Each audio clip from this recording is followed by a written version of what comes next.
Hello friends, आज आपण इयत्ता चौथीतील स्कॉलरशिपमधील बुद्धिमत्ता चाचणी या विषयातील प्रश्नपत्रिकेतील प्रश्नांचा सराव करत आहोत. तो प्रश्न असा आहे की खालील संख्या मालिकेत प्रश्नचिन्हाच्या जागी येणारी संख्या पर्यायातून ओळखा. तर प्रश्न असा आहे की 4, 6, 9, 14, 21 आणि प्रश्नचिन्ह म्हणजे जी काही साखळी आहे ती पुढे कोणता नंबर येईल असं विचारलेलं आहे अंक. यामध्ये आपल्याला संबंध कोणता आहे ते शोधून काढावं लागेल. तर या ठिकाणी बघा, 4 नंतर कोणता अंक दिलेला आहे तर 6 दिलेले आहेत या ठिकाणी. तर किती मिळवल्यानं 6 झाले तर 2चा फरक आहे. त्यानंतर 6 नंतर काय दिलेले आहेत 9. तर यामध्ये कितीचा फरक आहे तर 3चा आहे. त्यानंतर 9 नंतर कोणता अंक आहे 14. तर याच्यात कितीचा फरक आहे तर 14चा आहे. 14 नंतर बघा 21 दिलेले आहेत. तर याच्यात कितीचा फरक आहे तर 7चा फरक आहे. मग याच्यात तुम्हाला काय दिसतं आहे की 2, 3, 5, 7 हे अंक कोणते दिसत आहेत हे माहीत पाहिजे. तर हे कोणते अंक आहेत तर हे मूळ संख्या आहेत. 2, 3, 5, 7. मग याच्यानंतरची मूळ संख्या कोणती असते तर यानंतरची मूळ संख्या असते बघा की 11. त्यामुळे 21मध्ये जर आपण 11 जर मिळवले या ठिकाणी तर 21मध्ये 11 मिळवल्यानंतर काय होतील तर 21मध्ये जर तुम्ही 11 मिळवले तर 21 आणि 10 31 आणि 1 32 म्हणून ऑप्शन क्रमांक 1 32 हे आपले या प्रश्नाचे उत्तर होईल. त्यानंतर नेक्स्ट क्वेश्चन बघा की 3, 7, 15, 27, 43, 63. तर यामध्ये सुद्धा आपल्याला फरक शोधून काढावा लागेल. तर 3 नंतर किती मिळवल्यानंतर 7 झाले तर 3 4 मिळवले की 7 झाले या ठिकाणी बघा. त्यानंतर 7 15 कधी येतील तर 7मध्ये 8 मिळवले की 15 झाले. त्यानंतर 15 नंतर किती दिलेले आहेत 27. यामध्ये कितीचा फरक आहे तर या ठिकाणी बघा 15 आणि 5 15 आणि 10 25, 25 आणि 2 27 म्हणजे या ठिकाणी 12चा फरक दिसतो आहे आपल्याला बघा.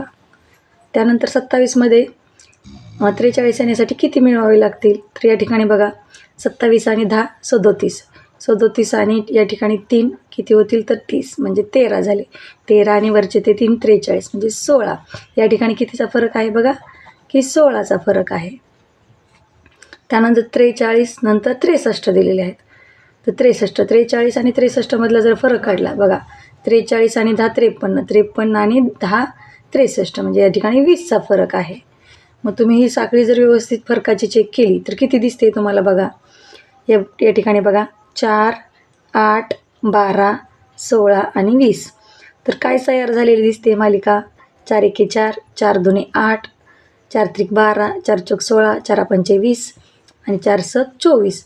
मी या ठिकाणी 24 जर मिळवले 63मध्ये तर काय होतील 3 आणि 4 7, एकक स्थानी 7 येतील आणि 6 आणि 2 8, मग दशक स्थानी 8 येतील. तर असा ऑप्शन कोणता आहे 8 आणि 7 असणारा तर 87 म्हणून ऑप्शन क्रमांक 2 हे या प्रश्नाचं करेक्ट आन्सर आहे 87. त्यानंतर नेक्स्ट क्वेश्चन बघा की दिलेल्या चिन्हाच्या मालिकेतील क्रम ओळखून प्रश्नचिन्हाच्या जागी येणारा चिन्ह समूह ओळखा असं दिलेलं आहे. त्यासाठी अशी क्रमाची मालिका चिन्हांची दिलेली असेल तर आपण काय करायचं पहिल्यांदा की नेमकी पदं किती आहेत ते मोजून घ्यायची म्हणजे आपल्याला त्या पदांची विभागणी करायला सोपं पडतं. या ठिकाणी किती पदं आहेत ते आपण मोजून घेऊया. 1 2 3 4 5 6 7 8 9 10 11 12 13 14 15 16 17 18 19 20. किती पदं आहेत 20. मग या ठिकाणी आपण 5-5चा गट करू शकतो 20 आहे म्हणल्यानंतर, कारण ऑप्शन किती दिलेले आहेत 5चेच आहेत. मग आपण या ठिकाणी 5-5चा गट करू शकतो. या ठिकाणी बघा अंडरलाईन केलेला हा 1 2 3 4 5 पहिला गट आला. यानंतर हा दुसरा गट आला. यानंतर हा तिसरा आणि हा चौथा. असे 4 गट पडतील बघा बरोबर. या ठिकाणी पहिल्या गटात काय आहे पहिल्यांदा स्टार आहे. मग स्टार नंतर काय आहे ट्रायंगल आहे, नंतर सर्कल म्हणजे त्रिकोण आहे, वर्तुळ आहे, अधिक आहे आणि बाण आहे. मग दुसऱ्या आकृतीत काय झाले की 2 नंबरला जो त्रिकोण होता तो पहिल्यांदा आलेला आहे. तिसऱ्या आकृतीत काय झाले बघा 3 नंबरला जो वर्तुळ होता तो पहिल्यांदा आलेला आहे. मग चौथ्या आकृतीत काय होईल की 4 नंबरला जो अधिकचं चिन्ह आहे तो अधिकचं चिन्ह येणार आहे. त्यानंतर आकृती तशीच क्रमाने फिरत गेली आहे बघा. दुसऱ्या आकृतीत काय झाले त्रिकोणानंतर वर्तुळ आला आहे, वर्तुळानंतर अधिक, नंतर म्हणजे हेच येणार आहेत. मग आता या ठिकाणी बघा की अधिक पहिल्यांदा येणार आहे, अधिक नंतर बाण जो काय आहे बाण नंतर बघा अधिक बाण 3 आकृतीत आहे, पहिल्या दुसऱ्या चौथ्या 2 3 नंबरची आकृती कॅन्सल झाली.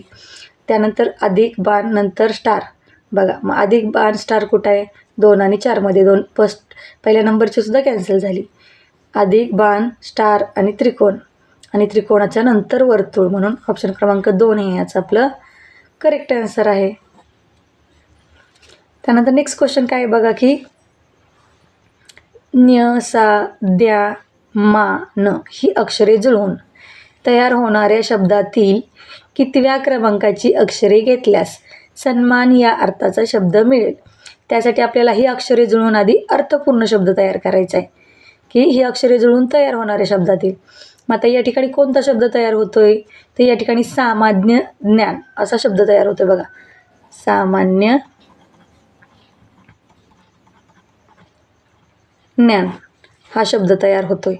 आणि मग काय विचारलं की या शब्दातील कितव्या क्रमांकाची अक्षरे घेतल्यास सन्मान या अर्थाचा शब्द मिळेल. सन्मान म्हणजे काय, त्याला समान अर्थाचा विचारले, तो शब्द आहे का, नाही. सन्मान त्याला मग समानार्थी शब्द काय तर मान. सन्मानाला आपण म्हणतो की सन्मान दिला, मान दिला, तर मान म्हणलं तर काय येईल मा दुसऱ्या क्रमांकाचं अक्षर.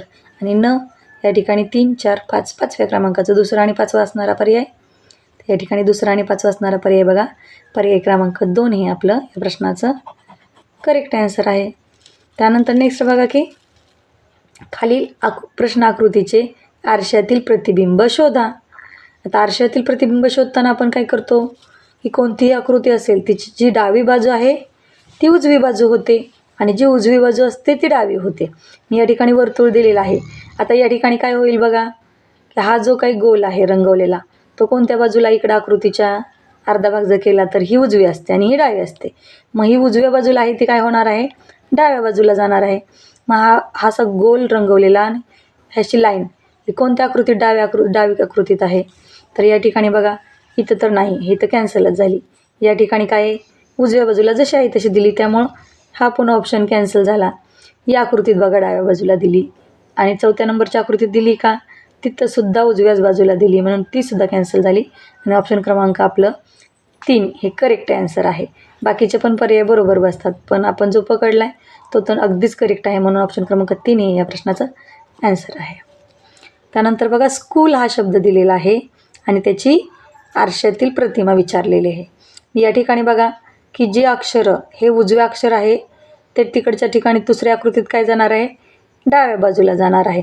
यस हे अक्षर कुठं आहे या ठिकाणी ही उजवी बाजू असते आणि ही डावी, तर डाव्या बाजूचं उजव्या बाजूला जाईल. मग यस उजव्या बाजूला कुठल्या आकृतीत दिसतोय बघा या ठिकाणी दिसतोय, या ठिकाणी दिसतोय आणि 4 नंबर 3 नंबर तर आपली कॅन्सलच झाली.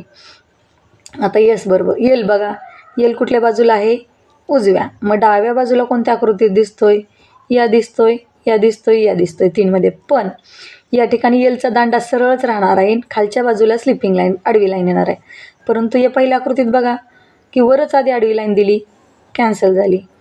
2 नंबरच्या आकृतीत बरोबर आहे बघा उभा दांडा दिलेला आहे आणि खाली आडवी दिली बरोबर आहे आणि ही आडवी लाईन उजवीकडे गेली वाढत ती डावीकडे वाढत जाईल बरोबर आहे. आणि या आकृतीत बघा की वरती लाईन दिली म्हणून ही पण कॅन्सल झाली म्हणून ऑप्शन क्रमांक 2 हे करेक्ट आन्सर आहे आपले बघा आरशातील प्रतिमा. त्यानंतर बघा पुढचा प्रश्न काय आहे खालील आकृतीचे पाण्यातील प्रतिबिंब आकृतीमधून शोधा. आता ही जी काय आकृती आहे ते आपल्याला पाण्यातील, आता पाण्यातील आकृतीचे प्रतिबिंब पाहायचं असेल तर काय होतं वरची बाजू खाली होते आणि खालची बाजू वर होते हे लक्षात घ्या. आता या ठिकाणी बघा ही जर आकृती तुम्ही पाहिली पंचकोनात जी काही दिलेली आहे हे स्वस्तिक कुठं आहे खालच्या बाजूला होतं, ते कुठं जाणार आहे वरच्या बाजूला. मग प्रत्येक आकृतीत वरच्या बाजूला गेले का हो ऑप्शन 1, 2, 3मध्ये गेले. ऑप्शन 4 कट झाला कारण वरच्या बाजूला स्वस्तिक नाही. त्यानंतर बघा ही जी काही टोकं आहेत ती खालच्या बाजूला जाणार सगळ्याच आकृतीत गेलेत बरोबर आहेत. ऑप्शन 1, 2, 3मध्ये बरोबर आहे. त्यानंतर वायचा दांडा जो काय खाली होता तो वर जाणार आहे बघा वर कोणत्या आकृतीत वर गेला आहे पहिले आणि 2 ऑप्शन 3 कॅन्सल झाला बघा. आता त्यानंतर पीचा दांडा खाली आहे तो वरती जाणार कोणत्या आकृतीत वरती गेला आहे पहिले आणि 2मध्ये गेला आहे वरती. परंतु पीचा जो काय हा आहे असा तो जर खाली आपण वाढवली तर असा पी दिसणार आहे पाण्यात पडल्यानंतर. मग असा कुठं दिसतोय पी तर बघा ऑप्शन 1मध्ये दिसतोय म्हणून आपला ऑप्शन क्रमांक 1 हे याचं करेक्ट आन्सर आहे. त्यानंतर बघा नेक्स्ट बघा क्वेश्चन ही सुद्धा काय आपल्याला पाहिजे की पाण्यातील प्रतिबिंब ओळखायचं आहे. मग पाण्याचं बघा की वरच्या बाजूला जो त्रिकोण आहे तो खालच्या बाजूला जाईल. कोणत्या आकृतीत खालच्या बाजूला गेला आहे? पहिल्या, तिसऱ्या आणि चौथ्या. म्हणून 2 ऑप्शन कॅन्सल झाला. त्यानंतर आता हा जो काय अर्धी आकृती पाहिली तर या ठिकाणी हा ट कोणत्या बाजूला आहे? वरच्या. तो खालच्या बाजूला जाईल. खालच्या आकृतीत कुठं गेला आहे? तर या ठिकाणी ट जर तुम्ही पाहिला की खालच्या बाजूला कोणत्या आकृतीत गेला आहे? या ठिकाणी बघा हा ट आहे असाच दिसेल का? ही लाईन आपण जर बघितली तर हा हाफ सर्कल बघा, मी थोडंसं रफ करून दाखवते की असा होईल, अशी लाईन जाईल आणि असा होईल. मग असा ट कुठं दिसतोय? या आकृतीत दिसतोय का? या ठिकाणी बघा असा होईल, त्यानंतर हे बघा असा, नंतर असा आणि असा. मग असा ट आकृतीत कोणत्या दिसतोय? तर या ठिकाणी 4 नंबरच्या आकृतीत दिसतोय बघा. म्हणून 4 नंबरची आकृती करेक्ट आन्सर आहे. व्हिडिओ आवडल्यास नक्कीच लाईक, सबस्क्राईब अँड शेअर करा.